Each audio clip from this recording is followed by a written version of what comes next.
Welcome to CRM Audio, the Dynamics 365 podcast with Business Solutions MVPs George Dubinsky, Joel Lindstrom, and Shawn the CRM Hobbit Tabor.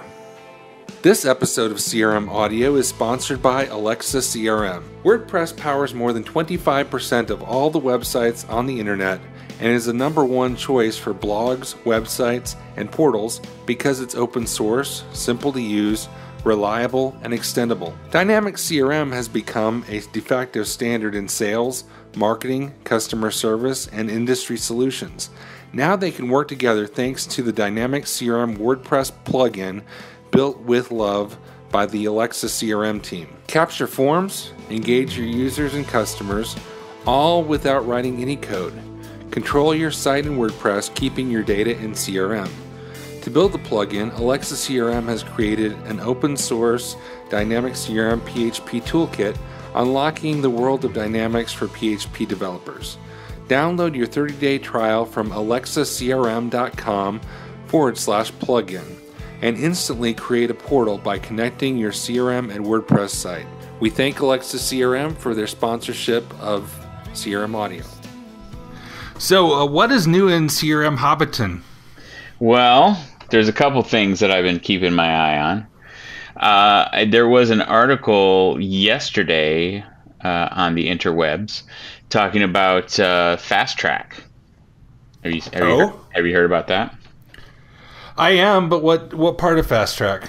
Well, the article, and this is I read this on NeoWin, but Microsoft introduced FastTrack for Windows 10 and Dynamics 365.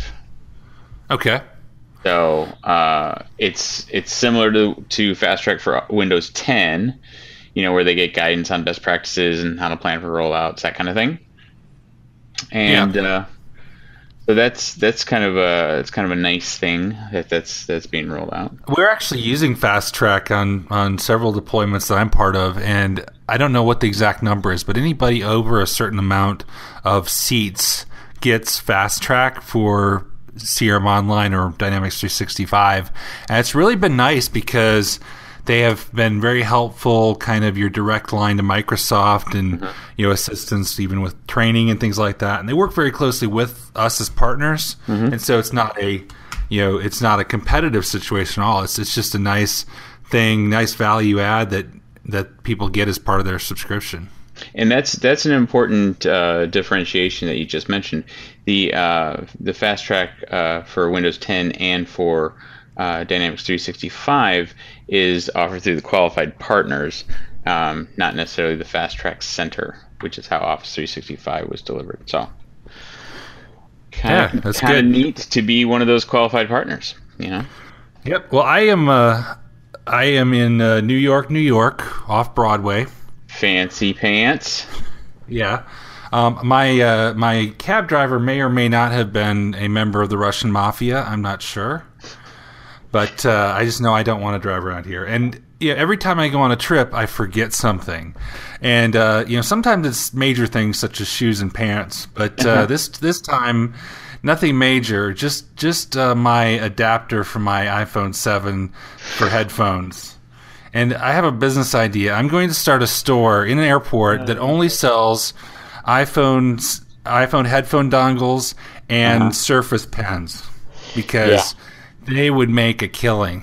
Yeah, my daughter went on a trip to New York actually before the holiday, and she had the same exact experience. And she has this ritual that she does before a flight where she has to listen to Spotify, in her playlist to calm her down before they take off. Well, she couldn't. So I'm getting these frantic texts all the way up to takeoff, and she's since bought one of those adapters. So I asked her, I said, "Did you pay a lot for it?" She goes, "I didn't care how much it was." So when you're on the plane, what's your go-to thing? Do you have certain music you listen to, or do you have you usually go for more watching movies? My go-to lately has been downloadable stuff on Amazon Prime. Okay. Yeah, I've been lately watching I just this last trip that I went for the Red Sox winter weekend last weekend, I watched the final 3 episodes of The Man in the High Castle. Was it good? Show. Yeah, good show. Yeah, so yeah, that's what I do typically, and then after that, then I get on Delta Studio. I watched the first season of that, and I gotta tell you, the ending of the last episode kind of confused me. And I still don't understand exactly what happened. Yeah, the second series is better. It brings more. Yeah, because I was right there with you. I wasn't sure if I was going to keep going, but yeah, it's good. It's good stuff.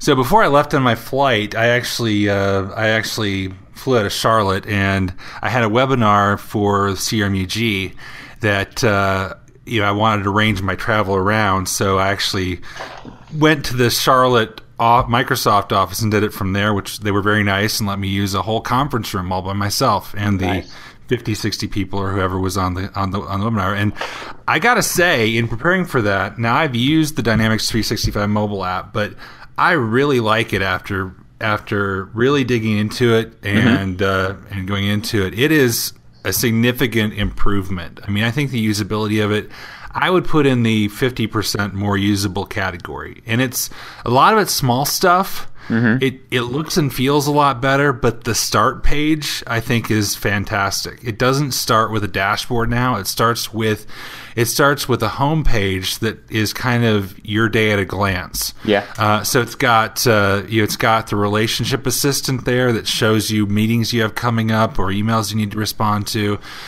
I don't think it does emails you need to respond to, but it shows activities coming up that you need to be aware of. It shows you your recently viewed records. It shows you it shows your favorited records, so you can star your favorite accounts and records and have them at easy access. And it's got my favorite button, the note button. You finally gives us what customers have wanted was, I want to open the app and take notes. I want to create a note for an account, and you can do it. Yep. And you know, the simple things like you talked about, just the way that they stacked objects in the UI and the navigation is huge. It's very simple, but it's huge. Yeah, it cuts your scrolling left and right about 50%, I think. And yeah, you're exactly right. So there's still a couple things that are missing from it, but I can see now, I mean, a couple of usability things, especially if you're in mobile sales or in sales and you're mobile, that would really be a game changer here. So the quick notes is one, but also the click to dial that automatically opens the phone activity. That's pretty huge. Yeah. And the favorites, I think, if you work with certain customers and you update your opportunities, arguably now the mobile is the better choice. And I got into the mobile visualizations, which I'd read about and I'd played a little bit, but I hadn't really gotten into them before as deep as I did for this webinar. And there again, just fantastic. Like the slider to adjust money fields. The website preview is something I had kind of missed, but it'll give you, when you got a URL field, it'll actually give you a little preview of the website, which is nice. And the multimedia field, where you could have a field where you put a video link in and it actually embeds it in the app.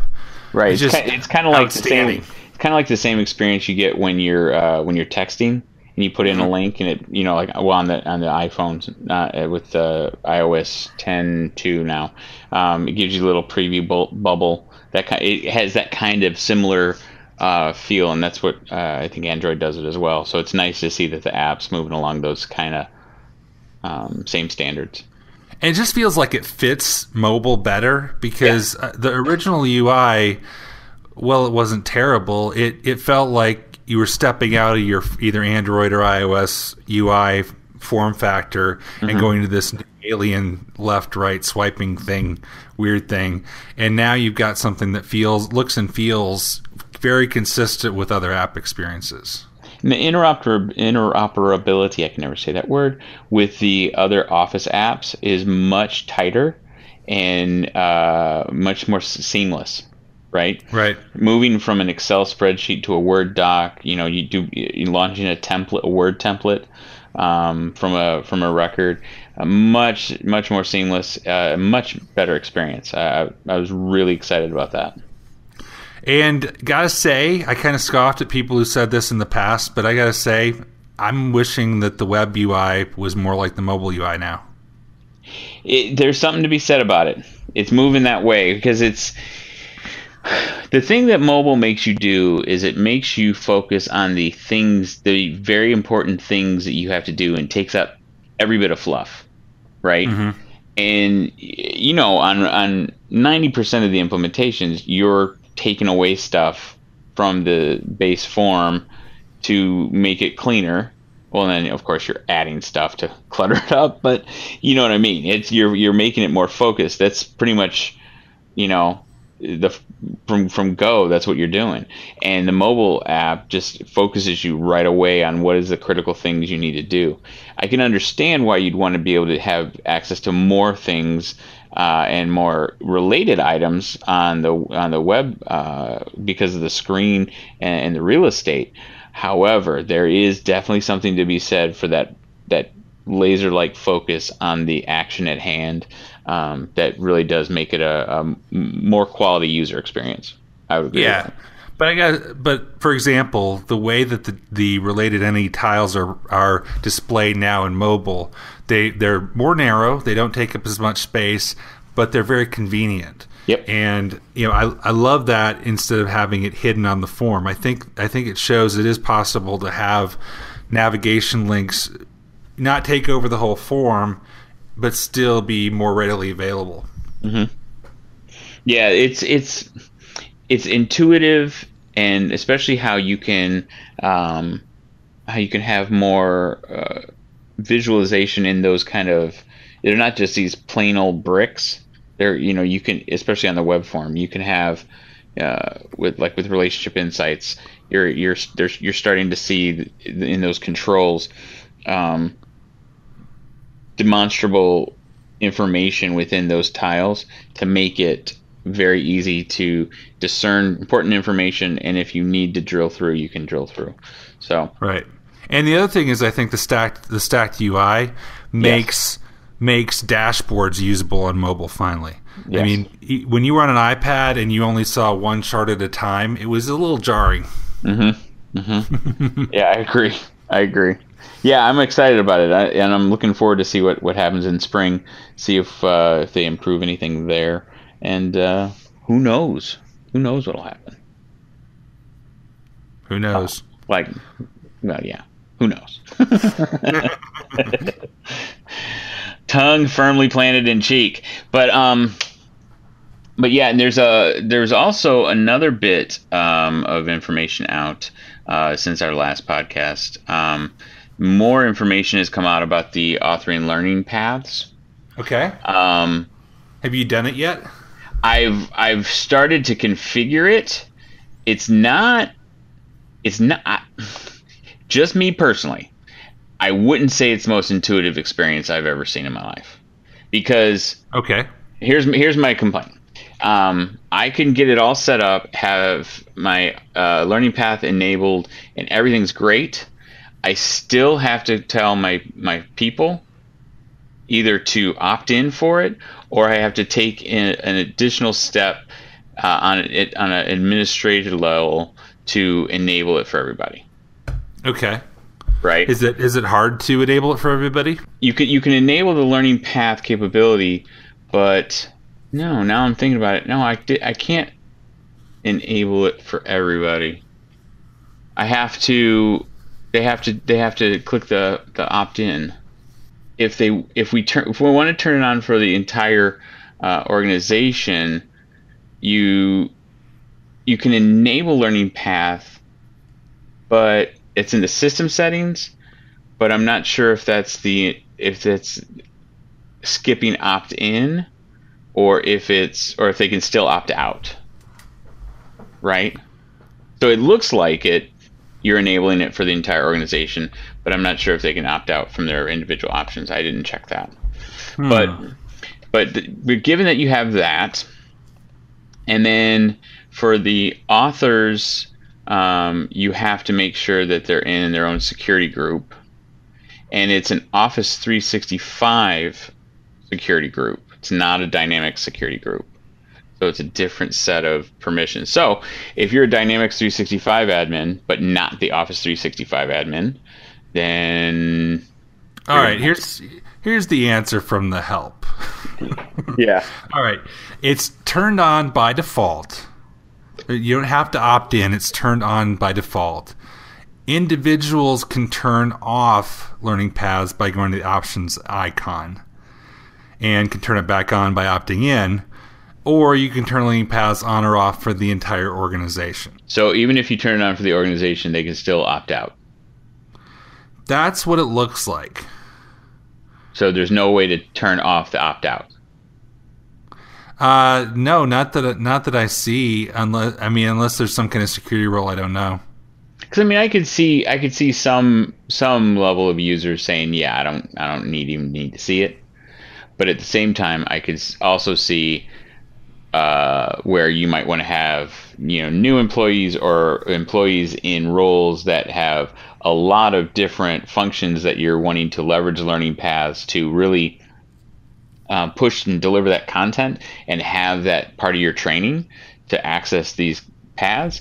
And if they on a whim see turn off, opt out, and they click it off, then 6 months later, well, I'm not seeing these learning paths. Right. So they should be. I don't know. I would think I might make that suggestion. Actually, let me write that down. Here's the test. I guess if you were to opt out for a user, and then the admin went to the system settings and turned it on for everybody in system settings, would that re-enable it for the people who've turned it off? And and then that's a good question. And then on the side where the scenario where I mentioned, maybe you're a super user and you don't want the learning paths, and then the admin turns it on for the whole organization and it overwrites your opt out, I would be a little angry. That's true. So I guess, here's another question. Do you know how many times, if you have a new learning path, can I make that automatically apply for users a certain number of times the first time they use it? That I don't know. Okay. No, but that is something that's something I will definitely look into, because that's, that is a good point. You want to make sure that, if they're new to that function, or that function is new, you don't want to keep it popping up 8 months after the functionality is out necessarily for that particular user, right? Right. That's an interesting scenario. I don't know.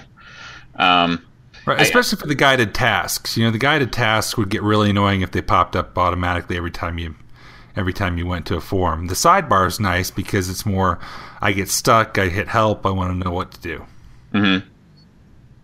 Now there is one difference. So if you're an author, you have to be in an O365 security group, but Learning Path uses the 365 security roles to determine which learning paths are used for that user. Right. So you're using both sets of roles. And yeah. So, and then there's, I don't know. It just seems, I'm trying to understand why we need to use the Office 365 security groups, because I think, does that take it away if you're on-prem and you're not O365? It does, and here's why. And this goes back to your question last time about if it moves with solutions. They don't move with solutions because this is leveraging an Office 365 feature. So this uses the same learning path service that other Office 365 applications use. So these aren't even stored within Dynamics. And so in some ways it doesn't even really matter what environment you create them from. You create them from, I'm assuming, your production environment or your sandbox, and you choose which organizations that they appear in. Okay. And so again, it's nice in that it's making use of other Microsoft properties that come with your Office 365. It makes it consistent with your experience in SharePoint Online or other Office 365 apps. It helps you, globally manage the security. And I mean, the people I'm talking to, we have a large deployment going on right now where this is going to be an integral part of their deployment, because they've got a lot of turnover and a lot of new people starting, and so it doesn't make sense for them to do a new training class for users constantly. But they want to make it drop dead simple, calling it Fisher Price CRM actually is the term they've coined, and have it kind of be able to walk people through the process. Right. And so, that's where they don't want the people who write this stuff to be an admin. They might want a sales manager or a training lead to be this. So they don't want them to be able to go customize the system. In some ways, I would equate this more to knowledge-based content. It's more content you're developing rather than configuration. Okay. So you need to look at it differently. To me, this isn't the kind of stuff that you necessarily develop in your dev and move to UAT. You want to test it, and you can, but it's more like the approval of a knowledge base article to me. Okay. All right. Well, it's definitely really cool functionality, and I think it's going to help a lot with implementations going forward. If you're trying to do this for phones or tablets, is it going to assume the same path, or do you have to define paths for those clients as well? Okay, yeah, you choose your client, and it makes sense because your guided process or your process may be different on mobile versus in browser. So yeah, I think you can have the same learning path available in all clients, or you can have mobile versus web specific learning paths. Okay, cool. And this also underscores for me, the death of the traditional Outlook client, because this, yet again, one more feature that really doesn't work from the Outlook client. Now it works, if you use the Outlook app and use more browser experience, then it works. But it's not going to work, from views and from the legacy Outlook client. So if this is important to you, and again, I think it's going to be very important, going with everybody's going to use CRM only in Outlook isn't really the best answer anymore. Right. Now, since the learning path content is stored in Azure SQL, right? Do we assume that is always, at least right now, typically US? And there's not going to be really PII or client content in there, but is there ever going to be a point where we're not going to have to worry about that kind of limitation? Do you know what I mean? Given as that, far as what, data residency for learning paths? Yeah. I mean, it's not client content, so it shouldn't be an issue. But, there are firms that, anything that's going on, they want it. Like if it's a Canadian firm, some Canadian firms, regardless whether or not it's client content or not, want all of the information on Canadian servers. So I can't assume that just because their tenant is in Toronto, let's say, that the learning path content is going to be in Toronto. It could be in central US. Yeah, so that does bring some interesting scenarios, because now that we have so many things integrating with Office 365 and Azure, or you can be relatively sure based on the Microsoft Trust Center where your Dynamics 365 data lives, and then it resides in the area you are. But I mean, think about things like the offline sync engine. That is an Azure service, right? Or this learning paths that are a Office 365 service. I guess one way to look at it is any embeddable content like links to documents or embedded videos. You can control where they are and use virtually whatever service you want for those, and the rest would be more arguably not data, but I guess if you're showing screenshots or something I guess you could say that. Yeah, and like I said, it really depends on the company in question, because I would assume no one would put actual client data in a learning path or anything like that. But when you start talking about things like cognitive services and document recommendations and stuff like that, well, that's a different animal, because what if you're recommending a document that has client data in it, right? I mean, that's theoretically possible. Where's that document stored?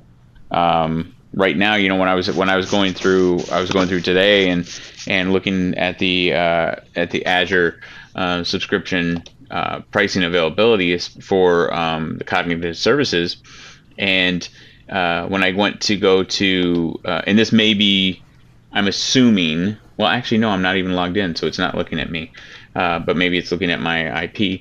When I went to look at the recommendations API, the regions available to me, I can choose Central, East, East 2, North Central US, South Central US, West Central US, West US, or West US 2.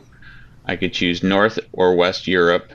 I could choose East or Southeast Asia, Japan, East West, Brazil, Australia, India, Canada, Germany. So I can select it, and then you have Azure Government as well.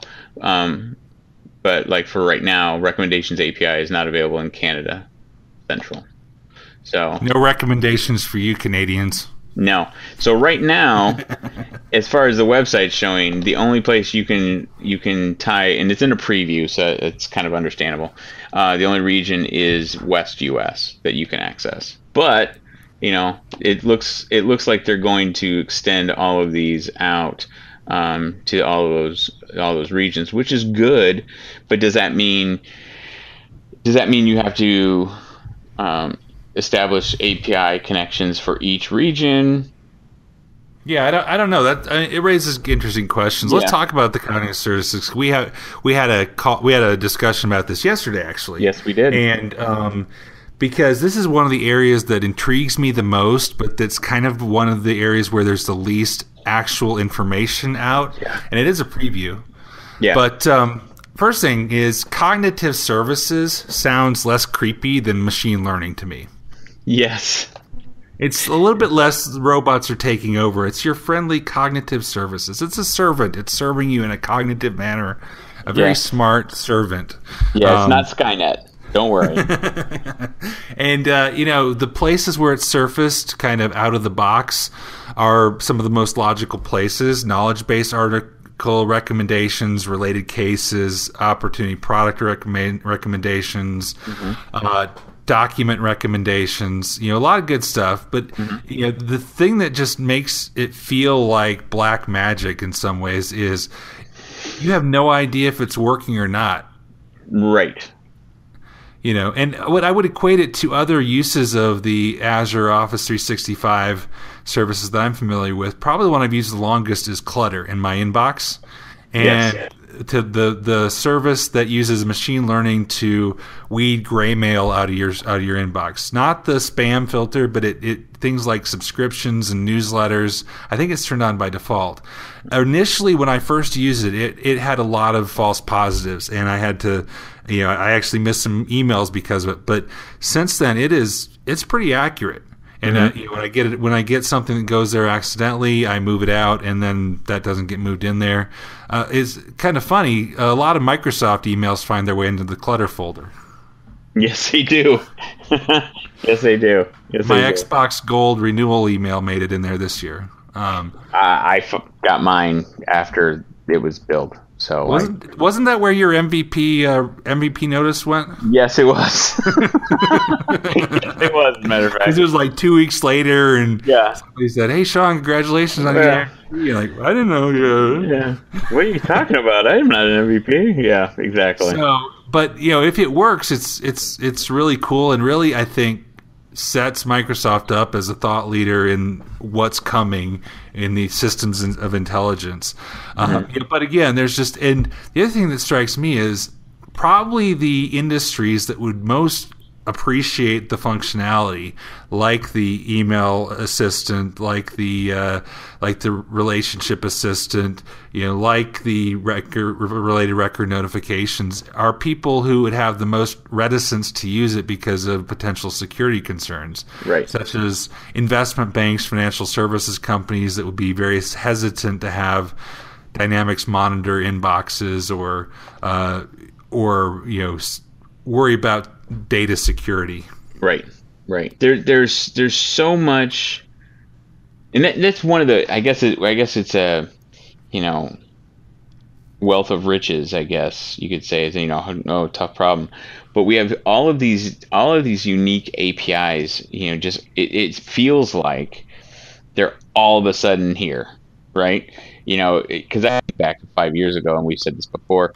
5 years ago, it was like, if we got something every 2 years, we were, just happy as a pig in slop. But now we're getting new things all the time. And when, just trying, not only trying to keep up with what's available, but coming up with real good uses within each implementation, or when to recommend this kind of thing, or what the drawbacks are, or all of these things. We have to keep thinking about this all of the time. Right. So, luckily for us being MVPs, we have a lot of people in a lot of different corners of the world, doing a lot of different implementations that we get some kind of insight. But I could see how difficult it would be for a customer sitting there getting these emails saying, "Hey, look at this cool new stuff," and they're like, "Oh, great! This is, it is Skynet. They're coming to take over." You know what I mean? Yeah. And so what strikes me too, and I actually wrote a blog post on the Hitachi blog this week about this topic of why you should keep up, because it feels like you wake up and everything's totally different. And we talked about this before, but just really thinking through, if you are a client or a user of Dynamics, and especially if you're fairly happy with the way things are working now, why should you rock the boat? Why should you care about this new stuff coming? And what strikes me when I look at somebody who's, say, still using 2013, there were a few people on the webinar today that were using 2013, 2015, and if you look back there, I think it's really obvious how Microsoft switched to an agile release cycle really impacts this, because a lot of this functionality that gets introduced, like this kind of services stuff, I wouldn't use it in production now. It's not ready. It's a preview. All this functionality, like business process flow, like really mobile, I would argue the initial was a preview because it really was pretty terrible. Yes. All this stuff like business rules, initially people look at it and say, you know what, that's not good enough or ready for me. But every release it gets better. And so if you stay back on the old version, or if you don't even learn about what's coming, you're basically locking in to a preview version. And that may be okay, but the reality is, you're giving up a lot there.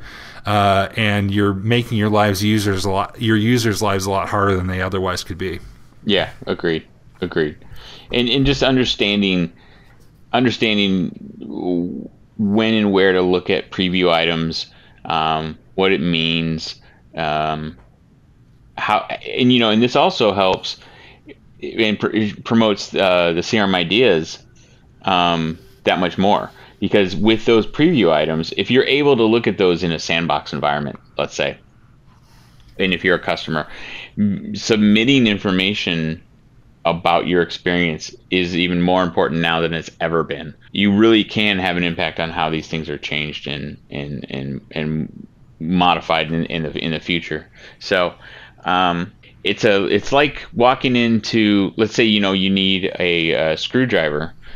And you walk into into Lowe's, and there's 17 aisles of different types of screwdrivers with different heads and functions, and which one do I use? I may only need a simple flathead.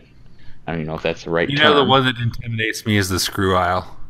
There's just pins and pins, nuts and bolts of various sizes. And I never know if I buy the right thing. I have no idea.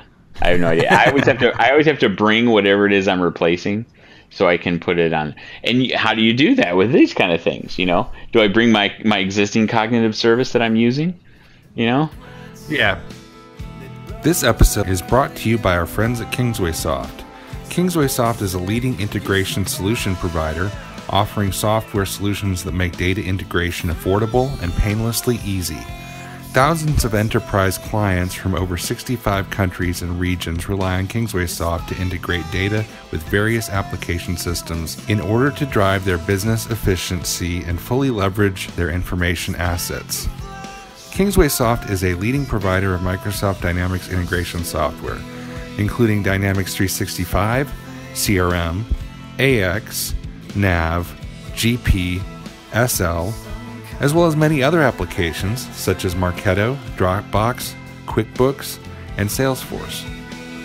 Whether you need one solution or several, Kingsway Soft works easily within the SSIS platform to make your integration process as quick and easy as possible. Many of their clients have seen 3 to 10 times greater data integration performance after switching to the SSIS integration toolkit. And I mean, I think the next thing that I'm going to write in maybe make a series out of it is the how to stay on top of things. Even if you don't upgrade every release, at least stay in line with what you're doing. And what I would recommend is make your partner do the work. If you have an implementation partner that's worth their salt, they should be scheduling every 6 months, probably around, let's say, March and October. Yep. They should be scheduling a roadmap review where they look at your where you're going. They know your configuration. They know what's important to you, what drives your business, and then looking at the parts of the roadmap, what's new, why it matters. And you might decide, no, we'll just stay with what we have, but at least that's an easy way to stay up, along with listening to fine CRM podcasts like this one. Exactly. Captain Red Lace's Power BI Corner. Yes, yeah. You know what? That's just on a little side tangent. For a little 15-minute podcast, there's a lot of good stuff in there. And you know what? The first couple episodes, I had this catchy tagline: "You give us 10 minutes, we'll give you Power BI." Then Scott blew it out and had a 20-minute episode, so I had to throw my tagline away. No, but that's it's not really long, but there is a lot of good content there. But yeah, and another thing that these kind of new services expose to me, even as an MVP, it exposed how little I really understand everything that Azure can do, right? And as an architect, what it costs. Because I went in and, because you can go to the portal, and for each of these cognitive services, you can go through this pricing wizard and get a feel. So if you're thinking about it as part of a solution for to fit a requirement, you have to do that, because the worst thing you could do is come up with a solution that has all these cool functions in it and not take that into account.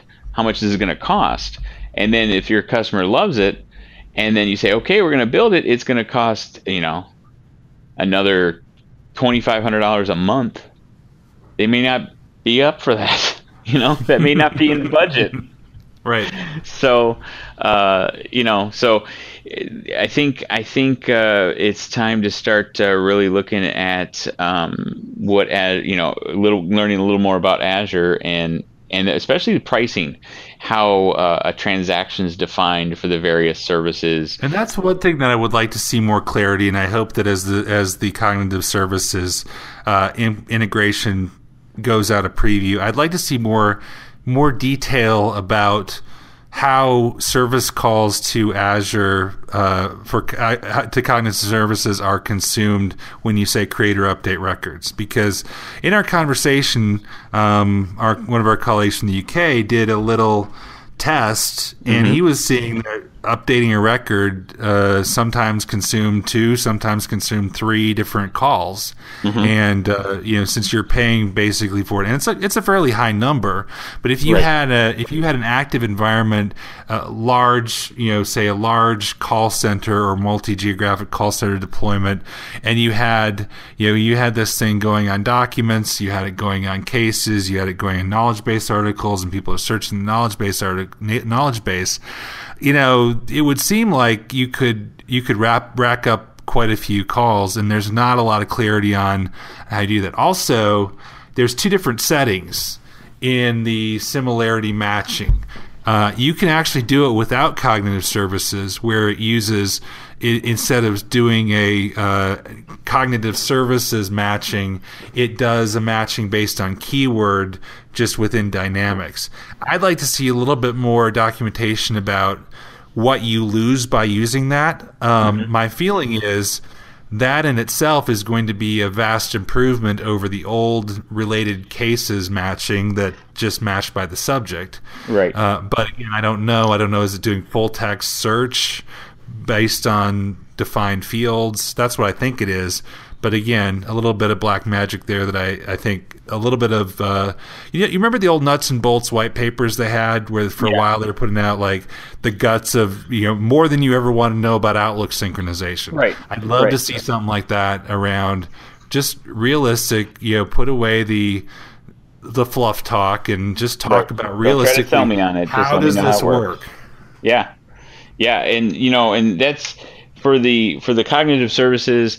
For the SQL database replication, all of those things are things that are all of a sudden coming up in my implementations, and these are things that I'm having to look at. So, hopefully, what I hope to find is a transaction is a transaction is a transaction, but I have a feeling that based on the different APIs and functions, a transaction could mean different things, right? So like a SQL database replication, is it as a transaction when it syncs nightly, when it syncs delta, when it's, and are we getting a transaction for each number of rows that it's syncing?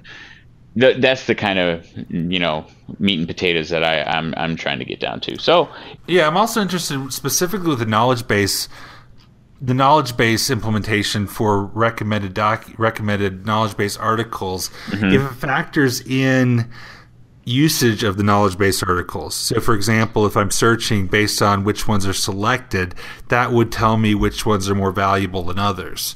And I think that would be useful. So I don't know if I create a knowledge base, is it just doing text analysis and saying this one matches to this one? Or is it factoring in actual usage patterns too? Okay, so you're saying much like email tracking, if I attach a knowledge base article to a case, for example, or an email, that it sends a message to Azure to log that as an action that then is accessed during a search parameter, something like that. Right, and Cognitive Services also does multi-language, where it'll do cross-language deep text analysis, which is really cool. But I was thinking, what if the only match for your knowledge base article was some Japanese article? That'd be kind of frustrating. Well, yeah, and the language packs are only translating labels, so it wouldn't really help you much at all. Right there. Well, I think it does actual text analysis within Cognitive Services. All right, so I was going to say, do we have any tools for the week? A while back, we recommended Microsoft Find Time, but I've been using it. Apparently, it doesn't work in Australia because George suggested a time and then didn't show up. So I don't know if there's a problem with the Find Time servers in Australia or what. I think it's more the tool of the week is George himself for not showing up. I have been using Grammarly, the grammar checking service. There's a premium version you pay for, but actually, if you use it in Chrome, there's a Chrome add-in that is free. And so anything you write in Chrome, including CRM notes and other things, it will check the grammar on. And it's especially helpful for Facebook posts because you'll never get threatened by grammar Nazis. Oh, well, that's always good. Oh, you know what? Okay, so right now, what day is it for George? The 25th? It's 'cause he's, something like that. It's like 12:55 p.m. on the 25th. All right, because he's a Time Lord and he's in the future. So it looks like on the 26th is Australia Day. He's probably getting an early celebration in. And it's the official National Day of Australia. It marks the anniversary of the 1788 arrival of the first fleet of British ships at Port Jackson, New South Wales, and the raising of the flag of Great Britain at Sydney Cove by Governor Arthur Phillip. Now, I wish all our Australian listeners a happy Australia Day, because you'll probably be hearing this after Australia Day. I hope you had a good one. But the recommended way to celebrate Australia Day is to watch Crocodile Dundee and then go to Outback Steakhouse. Well, for us Americans, obviously we assume it's shrimp on the Barbie, and a big can of Foster's. Much like most of America thinks that we still ride horses and shoot six guns. So what I would say is. George is probably sitting at a beach somewhere right now, laughing at us, and for that, I think we should shame him somehow. And preparing for an Australia Day. Okay, Exactly. so celebrate Australia Day like George and skip all your meetings tomorrow. Just shut him down. Doesn't matter. It's not even the day. It's so yeah. It's like you don't need that crap. No. Just shut it down. But I'm sure George will be back next time. All right. Well, Mr. Tabor, happy Australia Day to you. I appreciate that, and one right back at you. I'm boomeranging that back at you. See what I did there? I saw what you did there. And I thought something we did not do last episode. We did not discuss my return to Hitachi. Oh, you're back at Hitachi now? Yeah, actually, I'm on your team. I would appreciate it if you'd come to meetings. I'm your boss now? Okay, well, we're going to have to do your performance review. Wow, let's not talk like that now. But yeah, right. It's so it's we need to talk about your excessive watching of Star Wars. It's interfering with your job. Well, I like to think it's more historical text for my futurist visioning of solutions. How's that go? That sounds yes, that's good. That's good. So if you go into any Salesforce clients and see a mysterious shaft leading right down the middle that you can blow up, that will prepare you. That's right. Just 2 meters wide. Shooting womp rats in my T16 back home. No problem. Yeah, troubleshooting mobile is kind of like shooting womp rats. A little bit, a little bit. So yeah, but with that in Australia Day, I think we're good. We're to go.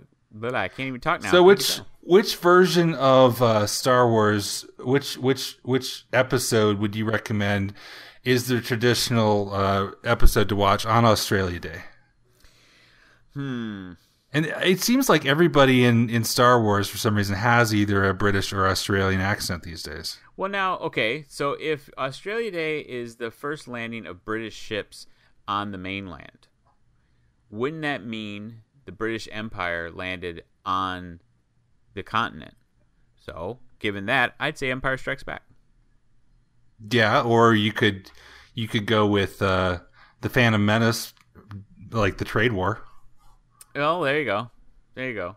Although I try to, block that out of memory. That I will say this: I did listen to a podcast called Story in Star Wars, where they broke down that whole story of the whole trade war in the background, and it actually made it quite interesting. So I think I have to rewatch Phantom Menace and see if that helps. Yeah, go do that and then report back. Yes, but for Australia Day, I'm gonna go with Empire Strikes Back. All right. All right. Well, Mr. Tabor, I will talk to you. I'll talk to you next time, and hopefully George too. You bet. This has been CRM Audio, the Microsoft Dynamics CRM podcast. You can hear previous episodes on our website, crm.audio. Subscribe to our podcast on iTunes, follow us on Twitter at CRM Audio, or leave us a comment on our Facebook page, facebook.com/CRM podcast. If you have any topic suggestions or questions that you would like for us to answer on a future episode, please drop us an email at voice@crm.audio. Special thanks to Dale Simmons for our theme music. Go check out his website, dalesimmons.com. Please join us next time on CRM Audio.